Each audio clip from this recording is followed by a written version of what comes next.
We are live, and I have Marina, who lost 45 kilograms with Real Meal Revolution. Marina, welcome. Thanks, Jonno. Thanks for having me here. I can't believe that. When I think of how much weight someone loses, I just see it in blocks of butter. And 45 kilograms is 90 blocks of butter. Now, if you had to think about starting your day now, and before you could get into your car or the shower or anything, you had to bend over and pick up a bag with 90 blocks of butter. How would that feel? I wouldn't be able to do it. And you carried that around. I did it for so long. The results show a bit. I mean, I'm a bit worse for the wear. I just turned 60, so the joints aren't what they used to be.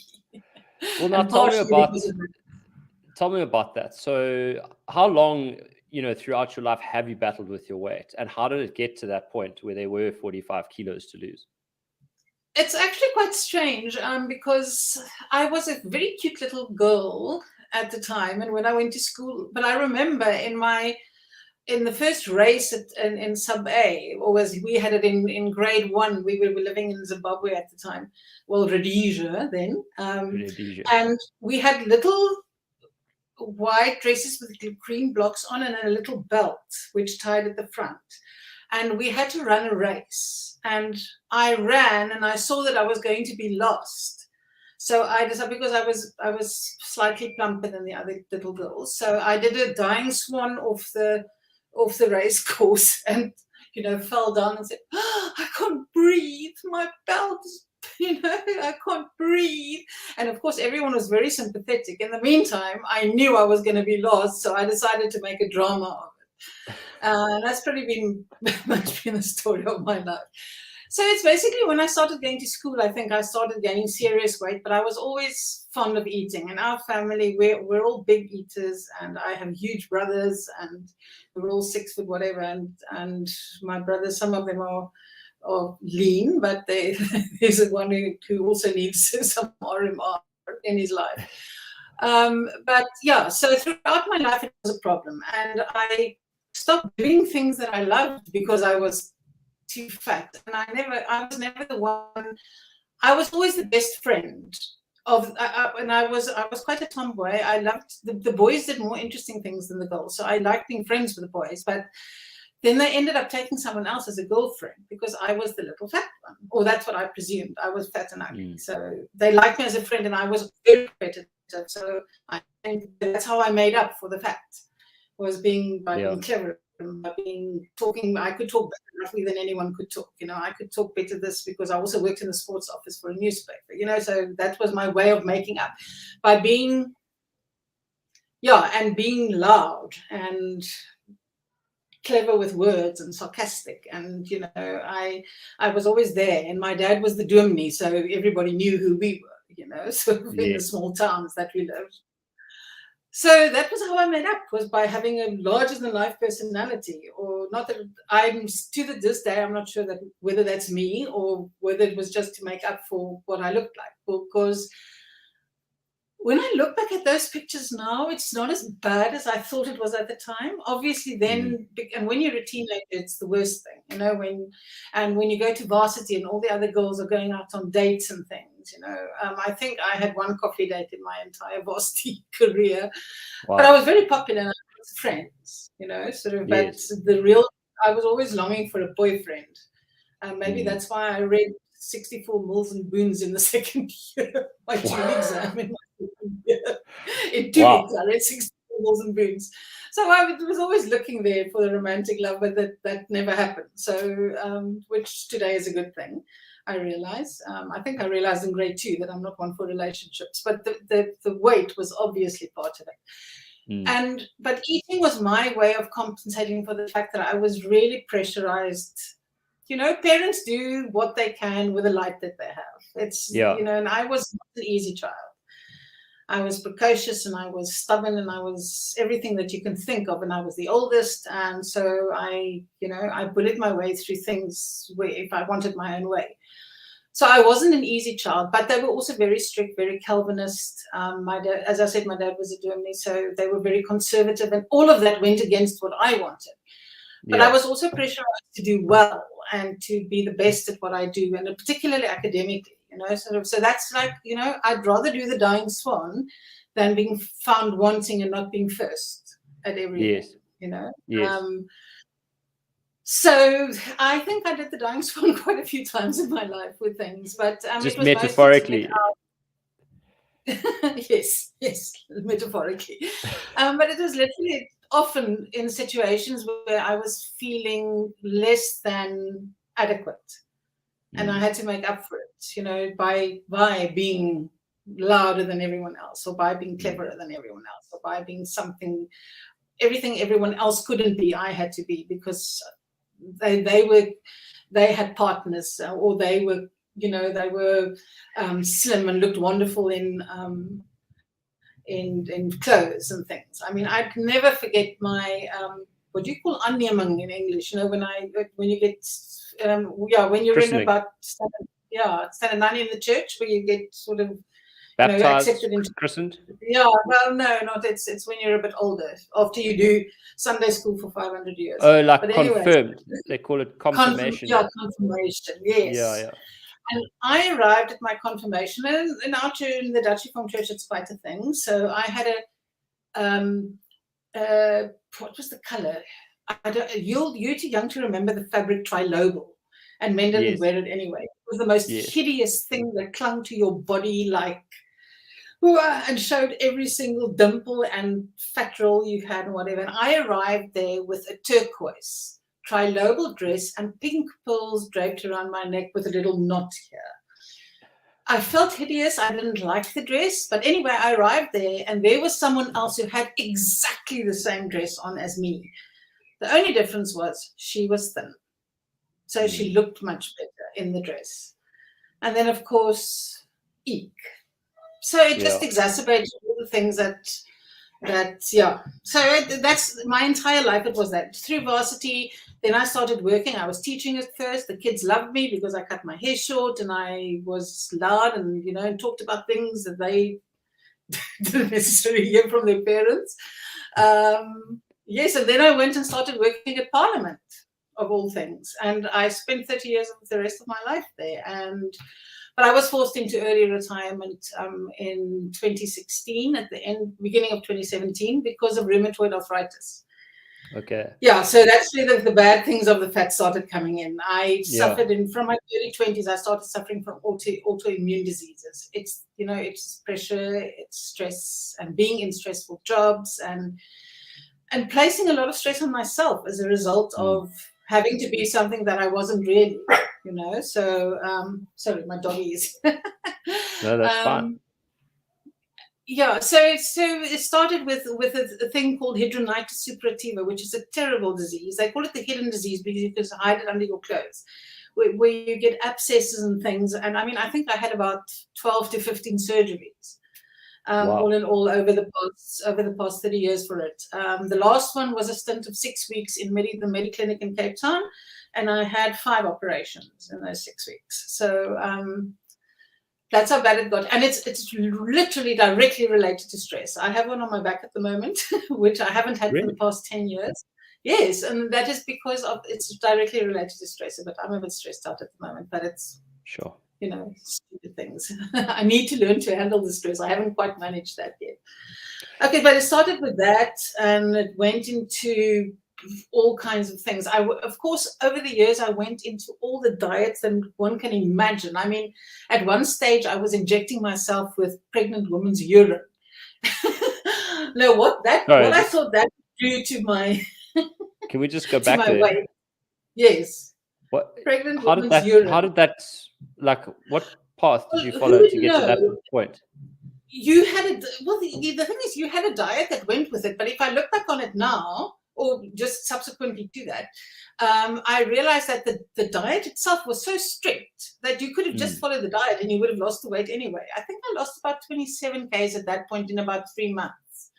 But it was, Monday, Wednesday, do the urine Friday thing anyway. on the left leg, and then Tuesday, Thursday, Saturday was on the right leg. So that's just one of the crazy ones. I mean, there were more over the years, obviously, for decades and decades, because as I said, it started in primary school already. So it just became, as I got heavier and heavier, it became more and more drastic, and the illnesses going with it also came.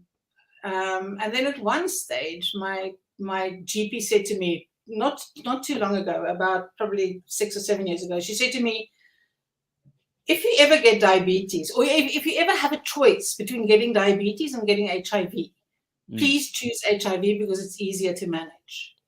At this Why point. did they say that? Well, as you know, diabetes is a horrendous illness. I already have rheumatoid, which I got as a result of also the stress, and it's also an autoimmune disease. And of course, being the overachiever I am, I have a combination of 2 types of arthritis, which is psoriatic and rheumatoid. And both of them are treated differently. So, and aggressive, whatever. So, and with diabetes, you have losing limbs, you have, your extremities get affected and stuff like that. So if you had to have a combination of diabetes and this rheumatoid, I mean, your body is just you're not giving it much of a chance. So the doctor then said that, but then what I read in your notes is that actually ended up happening. So you ended up actually getting absolutely, so you got pre and then actual diabetes. So what? Yeah, well, I think when was that? She said that to me because I was pre-diabetic, and then she said to me in about, was it 2020? When did I start with RMR? No, I started in 2021 in February, but then in October of 2020, my doctor said to me, I'm sorry, it's now your sugar levels are 12, 13, on the sugar scale.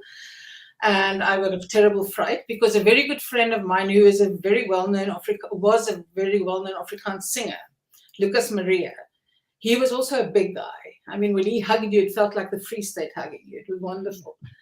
But he was also the bonhomie, the camaraderie. He was such a wonderful man, so outgoing, sang beautifully. But he got diabetes, and then he went on a diet and lost also about 30, 40 Ks. And he managed to get better and maintain his sugar levels with diet instead of having to go on to all kinds of medication. But obviously he lost the battle against the weight, and he just gained all the weight back again, and he ended up having he suffered a lot before he died. Sure. Because of the fact that he had this diabetes. And I was not envisaging dying like Lucas did. So then you got the diagnosis, and you said that was October 2020. And so what happened between October 2020 and Feb 2021 when you decided to join? Well, I decided, look, I was enamored with banting anyway, because I had met Prof. Noakes earlier, and I've always been interested in banting because I hate being hungry. I mean, all of us hate being hungry. Who doesn't? I mean, and the fact is I could eat nice food and whatever and still lose the weight. So I think started with banting because I had the Real Meal Revolution book and, with all your recipes, which I made a few. So and steadily over the next 3-4 months, I lost about 10 kgs, which was fine. It's quite good. But then because I was interested in Real Meal Revolution, an email alert. I put an email alert on for Real Meal Revolution, and obviously your emails came up. So I subscribed to your emails, which I still get to this day. And I started reading, and I figured that this is not Prof. Noakes doing this. This is you. So, and and your colleagues and everyone else who runs, who's involved in RMR. But I got more and more interested, and then I started out doing the online course. So I initially enrolled, and then I started with the online course. I think I spent the first 2 weeks reading everything because there was so much information. And although I regarded myself as a bit of an amateur nutritionist at that point, I have always been interested in that. Yes. Despite my size and despite, what I knew a lot of stuff here, but it doesn't necessarily translate into action. But anyway, so I read a lot, and then as I was reading the stuff from the website and getting into contact with things, I suddenly I noticed from the emails and things as well, and testimonials, everyone was talking about the Euro program. And I sort of started inquiring a bit about it and reading what people said, and I suddenly realized okay, maybe that's what's missing, because doing the stuff online and it felt a bit isolated in the first place. In the second place, although I'm not much, I must admit, I'm not much of a groepswoops person, as we call it in Afrikaans. A joiner, not a joiner. I'm not a joiner. I'm not a big. I work very well in groups, and I'm a team player and everything. But well, if I don't like something, I like to be able to step back and go back to my own island, sort of, and then take things from there. I like being in charge. Yeah. But anyway, so I realized that in being isolated was not doing it for me. So I think I spoke to either Vanessa or Wendy about what it entailed, and then I realized, okay, it's small groups, and you have a group leader, and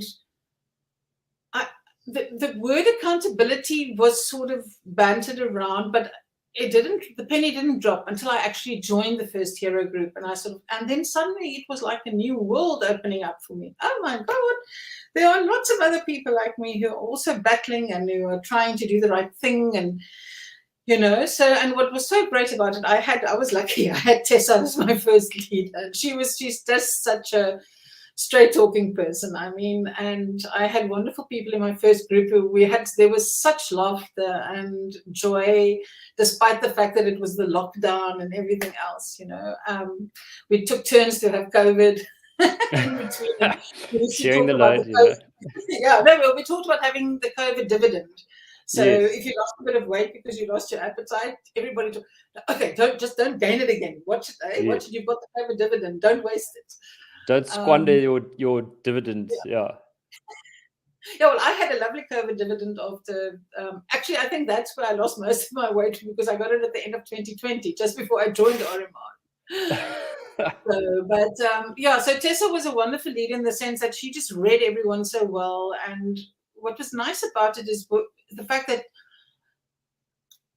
you don't feel forced to check in every day. I mean, the format just with a group leader, a small group of not more than 5, and then you have a 2-week workshop. Every 2 weeks you have a 2-hour workshop where you fill in a questionnaire, and then everybody sits and we go through that and see how you're doing in the process. But if I had thought that I was going to learn only about weight loss, I was sadly mistaken. I learned things. Intermittent fasting. I had never heard of it in my life. If you mentioned fasting to me, I would think it sounded a bit churchy to me, to be frank, something like Lent or something. But anyway, okay, there was intermittent fasting was the one thing. And Tessa was a great advocate for that, sort of. And I just thought, oh, well, I hate eating breakfast anyway. Maybe I should try this intermittent fasting thing. So I started on a 16/8, every now and then. And I started looking into what fasting was. And I mean, what is also great is that people would give you information on the group, while you're talking. Someone talks about something, then someone says, yeah, look what I've got, look what I found on this. Or have you tried this app? Because the first thing they said, oh, there's an app for fasting. So I said, oh, okay, I'll try. And I did. So, well, there was intermittent fasting. I tried vegetarian days because they seemed to work well for me. So what was also, I hate planning. I cannot tell you how much I used to pride myself on the fact that I didn't plan. I woke up in the morning and then I decided I can't pack for an overseas holiday, because how do I know what I'm going to feel like wearing in the morning when I wake up? So I ended up taking everything with me, and that's like my life is as well. I wake up in the morning, okay, good mood or bad mood, So, but slowly but surely, I learned that actually not planning is one of your worst enemies. That's one of the reasons why you gain weight and you can't keep weight down when you lose it. And one of the other things I heard about for the first time, you were very adamant about that, was the 2% club. Now, look, I like something exclusive. Being a VIP is always, appealed to me a little bit. Yeah. So, because for the first time I learned that only 2% of people who lose weight keep it down. And I thought, no wonder poor Lucas didn't have a chance, when he tried to keep his weight down and keep his diabetes in check. That's a massive problem. Yeah, no, and then I just decided, and I mean, at the end of each 2-week workshop, you have to give a word or a phrase or something to go, to go into the week. And I think most of the time, mine was giving up is not an option. Giving up is not an option. So in my case, it literally isn't. I am saving my life by doing this, so by doing this RMR. It sounds serious. It is actually serious, but that is actually what I need to think of a lot of the time, is that I'm actually saving my own life by being a member of the 2% Club. I'm joking about that, but I need to be there, because otherwise I'm going to be able to. It's fun. It's fun, right? Life's fun. Yeah. And it's serious to die, but it should be fun to live. so it like staying alive shouldn't be all doom and gloom. It should be like the good thing. Otherwise, maybe there's no point. Yeah, and the thing is, when I started when I was then eventually diagnosed as being diabetic as well, in addition to rheumatoid arthritis, in addition to having sleep apnea, which is also a deadly thing. You just stop breathing in the middle of the night, for several, I think my count was 33 times a minute or something like that. 33 breaths a minute. 33, I don't know how the count works, but that's how the number of times that you stop breathing. Stop, start, stop, stop, stop, stop. Oh, wow. So it's a hectic thing. Yeah. And it's the only thing for which I was ever refused insurance. Was for sleep apnea, never for rheumatoid or for diabetes, but nothing else but sleep apnea. They regard it as dangerous enough not to. So I have a sleep, what do they call it? The CPAP machine. I sleep with the CPAP machine. Oh, wow. Yeah, so I have paid a lot of money for being so heavy, but my final one was 133.5 kgs, and I just realized. Every time we watched it, I'm not a huge rugby fan, but, when you watch a Springbok rugby game and I would in my heart of hearts realize, oh, shite, I'm actually just as heavy as the forwards in the Springbok team. And I'm not half as mobile as they are, or as fit as they are. So my heart was carrying a heavy load and my whole body was carrying a heavy load, So the rheumatoid, I suppose, was inevitable just because of, I had a high-pressure job at Parliament. I was a procedural advisor there I worked there almost 30 years in total. But so it's a high-pressure job, lots of stress. I almost never slept. Slept. I mean, 4 hours was a lot. Sometimes used to go 72 hours without sleep, just because I had to fit in everything else. Terrible FOMO. Can we talk about the food for a little bit? I want to talk about the kind of things that you ate. Let's talk about the last year before the breakthrough, and then what kind of things you ate while you were losing weight. Because I think people probably think that you were starving yourself or something along those lines. But maybe just touch on what your standard diet was to maintain the forward physique. Every time you do a diet, you eat the food that they sort of prescribe. And most of the time with the low-calorie diets, it was like almost nothing. So I gave up on that a long time ago. I used to say, not dieting anymore, not for me, because I can't be that hungry. And then I did a little bit of banting when the book came out, and when I read a lot about Prof. Noakes. There was a little biography about him called The Quiet Maverick, and I quite like that. Being a maverick is always a good thing. It's cool, like Tom Cruise and Top Gun. But anyway, so but what I did then was to do the most dangerous thing. So initially I did a bit of banting, but then I started doing the worst thing. I combined high fat with carbs. Oh, nice. And so I mean, and that I basically signed my own death warrant by doing that. So it was delicious. I'm actually not a bad cook. I think that's what, we often, I'm not a chef like you are, but people like my food and I like making food for people. I was always my grandmother was like that. She spent her life in front of the stove and was never happier when everyone was around her table and everyone was having second and third helpings. Actually, like her, I was affronted if people didn't have seconds and thirds, and finished the bowl if I made food, if I cooked. So that's how I ate, basically in my entire life, if I wasn't dieting, not following some other low-calorie BS. One of my favorite things when I was a child, and I still, but that's the one thing that I haven't had yet, thanks to Tessa.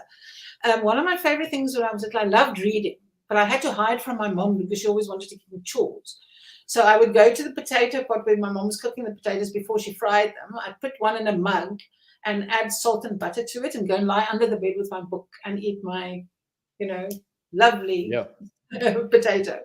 Let's talk about after the sort of epiphany.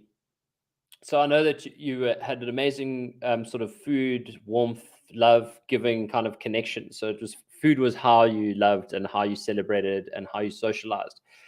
Now, many people think that if they get healthy, they'll have to lose that. So I'm curious about what happened for you. So you joined Real Meal and you changed a little bit, changed what you were eating. Yeah. What happened to what kind of things did you start eating and how did food evolve for you then? The one thing that I love about RMR is the fact that you guys are proponents of not eating replica foods. Don't make a cake made out of blah, blah, blah, fish-based and all kinds of, this kind of flour. And that kind of and all kinds of things. It's fine. And now and then I'll adjust the dish with a little bit of, I actually use another product, which is, but I mean, sugar is a horrible thing. As soon as you start with it, it just makes you crave everything else. I never realized, I always said that I'm not a sugar addict because I preferred salty kind of things. I could eat biltong and chips and all those kinds of things. That was my thing. But then once I started cutting the sugar for obvious reasons, I suddenly realized what a complete sugar addict I was. But I mean, I still make delicious food, just healthy food now as far as I'm concerned. I mean, we can make a huge healthy breakfast without having, we make it with bacon and eggs and tomato and, all the lovely things. And I mean, I still make the dishes that I do. The only thing that I don't make, which was like a family favorite, was mac and cheese, So, yes. So there's no way to get around that one, I'm afraid. No, there's no way to get around that. My mom is the queen of mac and cheese, but and she still makes it for the grandchildren, when they ask for it. But for example, I don't make it for them anymore. So when they come and visit, I no longer give them. The only time I'll make potatoes in duck fat, roasted in duck fat, is over Christmas, and then it will be for everyone else. I actually lost weight over the last Christmas. That's amazing. Yeah, well, it was just how it was, and I made the duck, the potatoes in duck fat for my. I was visiting a friend. But I made it for them, but I didn't have any because I had enough to keep me busy. Just there's enough food to eat. You can eat virtually anything on Banting or Keto. And I mean, the website. How many recipes have you got there, Jonno? 1,000 or more? It's like 700. 700. Okay, well, but Kate and I wrote them all. Yeah, so they're all that's damn close. Yeah. So you have no excuse for not making delicious food if you're with RMR and if you have your cookbooks and things, which I also have. So what about your health? And what about your health now? So it sounds like your passion for food sustained. But so you mentioned a few things. If I remember correctly, you said so sleep apnea sounds like it's still going on a bit, but the diabetes, and then you had achy joints. I'm interested to hear if this had an impact on the rheumatoid arthritis. Yeah, the rheumatoid arthritis that's a pestilence of an illness. It's really, the pain levels are horrendous. So I want to tell anyone. Okay, what I didn't tell you was that when I was 30, I had hypothyroidism, so they had to remove my thyroid. So lots of people always say, "Oh, I'm so fat because my thyroid doesn't work." Yeah. Now, I can tell you that I lost 45 kilos without a thyroid. My thyroid was removed when I was 30.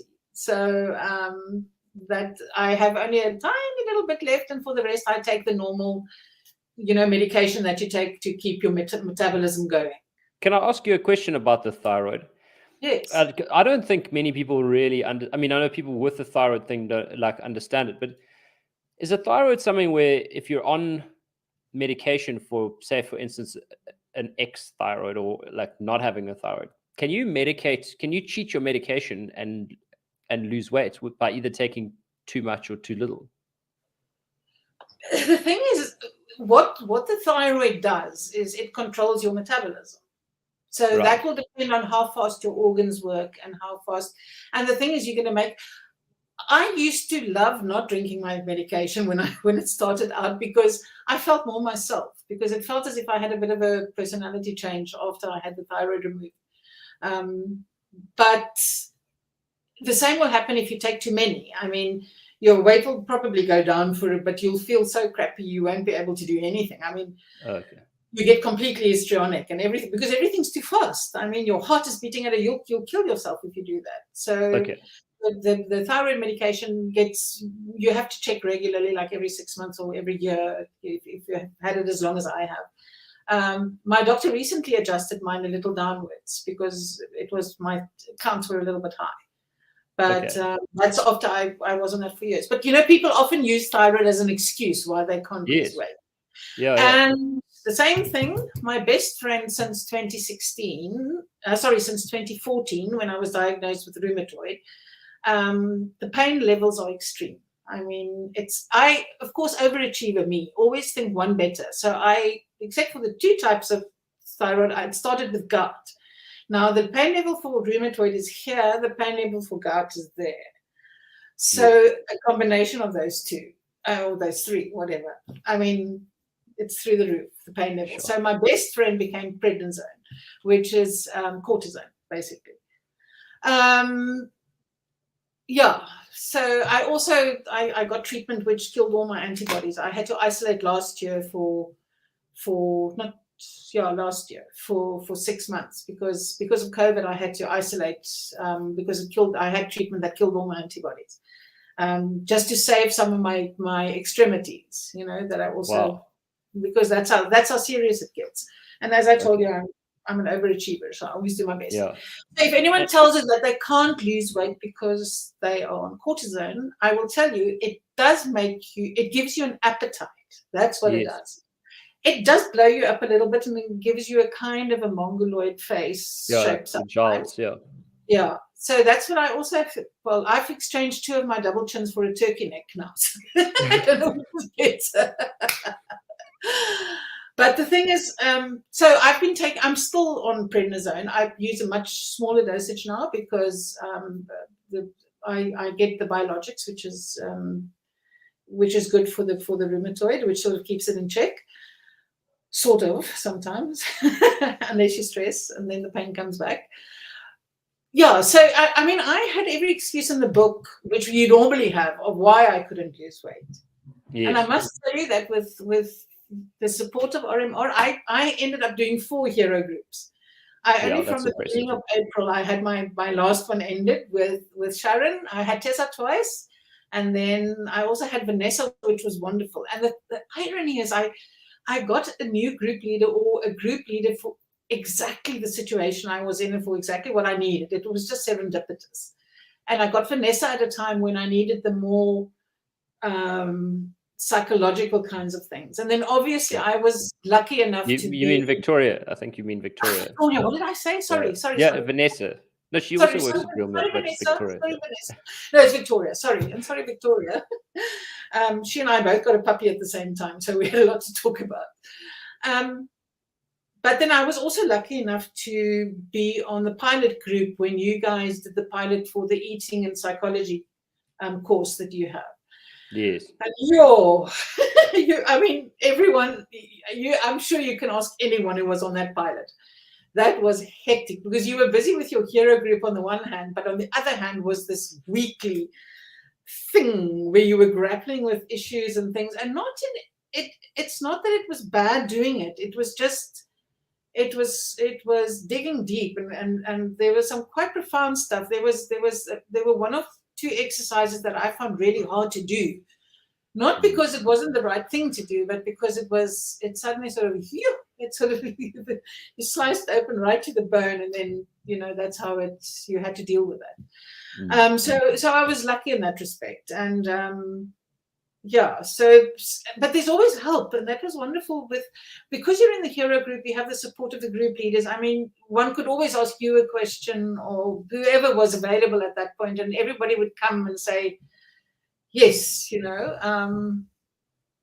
yeah, it's just, they were always there for you.